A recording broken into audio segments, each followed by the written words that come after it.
মাছগুলো এখানে সব এখন পরিষ্কার করা হয়েছে। মাছ সবগুলো বেশি আছে, দেখো তো কই মাছ। হ্যাঁ, ওই যে মাছ কম কেন? আর মনে আছে অনেক নিচে।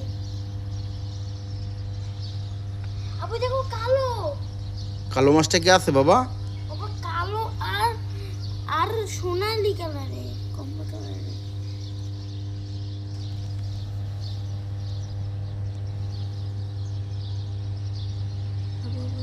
হাত দিয়ে নাড়া দাও তো একটু, এক হাত দিয়া হাত দিয়ে ধরো তো পারলে, দেখে তো।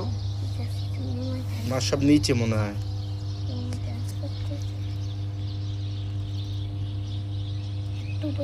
বেশি নিচে দিয়ে ধরবো না, আমি নিচে ডুববো চলে।